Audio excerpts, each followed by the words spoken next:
And we're going to begin this morning with the governor's race.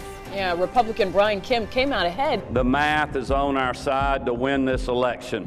State's Republican Secretary of State oversaw his own election.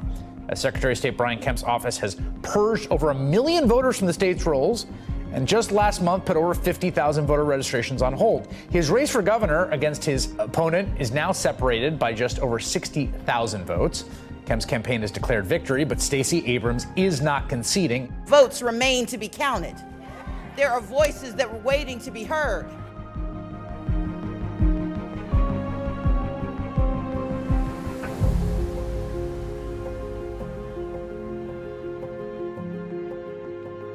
I put in a change of address with the Secretary of State to update my voter registration. I assumed that everything was okay. And on the first day of early voting, I went and I cast a vote.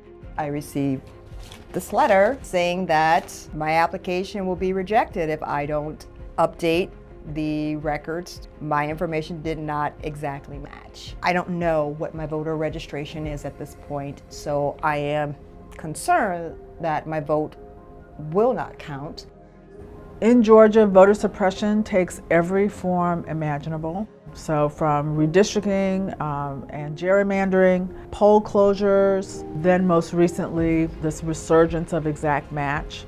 People being told that, well, the way they filled out their registration form doesn't precisely match the way something was filled out in another database.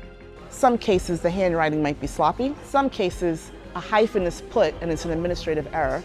Or you have two last names, and in one space you use the hyphen, another space you use the dash, and then it's considered not an exact match, and all of a sudden you're on the pending list. That pending list and that exact match law disproportionately impacts African Americans and people of color. So when I came to vote, I filled out my certificate and handed it to the woman who was processing them, and she was unable to find my name.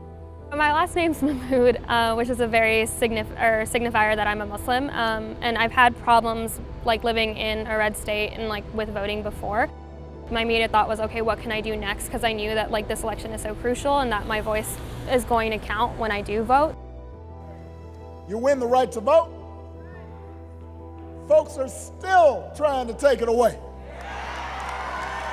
Trying to do it in Georgia right now, right here.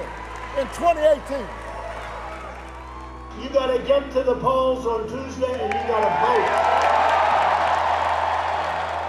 vote. If their efforts to take away your right to vote makes you mad, there's only one way to make it right. Don't boo.